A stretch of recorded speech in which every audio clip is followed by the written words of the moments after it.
When you pick up a web novel about a blind swordsman navigating a cutthroat magic academy, you expect an elite, high-stakes story of sensory mastery.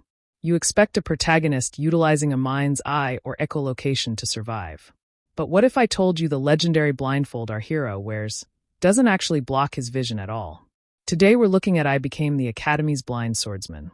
It's a 359-chapter Korean novel that completely guts its own brilliant premise, but somehow managed to sneak a genuinely fascinating time loop mystery into the background. Our protagonist, Zeto, transmigrates into a high-difficulty game world he knows inside out.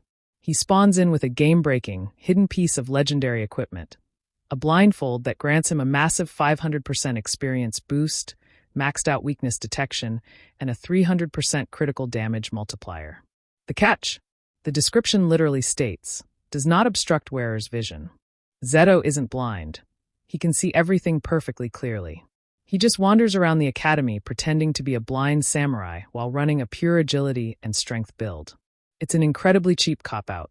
Instead of watching an underdog master his remaining senses, we just watch a dude wearing a see-through cloth effortlessly breaking the game's leveling system.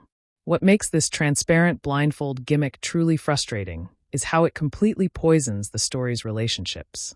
Multiple female characters are drawn to Zeto specifically because they believe he is blind.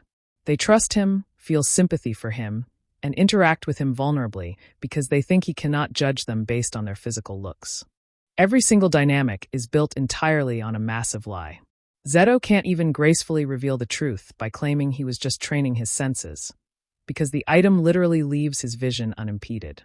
To make matters worse, his modern Earth-teen brain seamlessly transitions into cold-bloodedly slaughtering human enemies with zero mental impact or psychological transition whatsoever.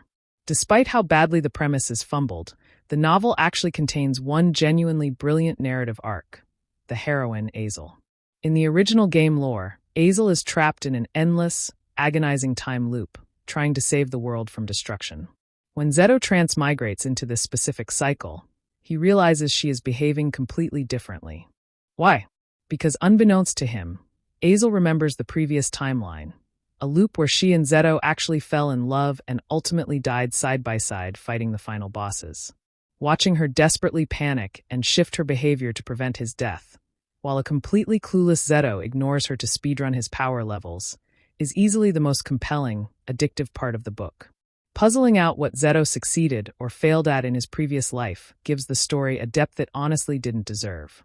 Unfortunately, any points the story wins with a regression mystery are completely obliterated by the author's absolute obsession with expanding the harem. The narrative is so devoid of male characters that a prominent male hero from the game's lore is literally reincarnated as a woman just to add another female face to the roster. Zeto turns into a completely brain-dead protagonist whenever a woman speaks to him. He will literally put off acquiring an essential, life-saving combat skill just because a girl asks him out to a mundane dinner. And the character writing gets aggressively weird. You have a master ghost spirit who constantly pressures him physically, and a heroine named Kin who is written with some of the grossest, most unhinged behavior imaginable, including an entire chapter dedicated to her sniffing Zeto's clothes. It completely ruins his otherwise calm, ethereal, and mature personality. If the messy character writing and the weird fan service don't deter you, the publication status will. This novel is officially dropped. It finishes a solid 192-chapter Part 1, but completely stalls out and dies 167 chapters into Part 2. When you combine that with a rumored cop-out ending where the MC refuses to choose a partner because he can't pick just one, you are looking at a massive investment of time for zero narrative payoff.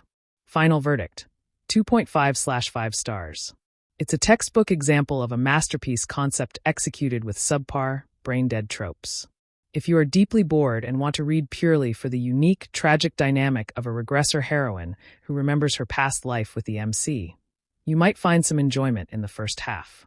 Otherwise, feel completely justified in skipping this deceptive sandbox. If you could pick one legendary item from a video game to bring into real life, but it came with a weird social downside, what are you picking? Let me know in the comments. Don't let bad reviews deceive you. Hit that subscribe button, smash the like button, and I'll see you in the next unfulfilled timeline. Stay safe.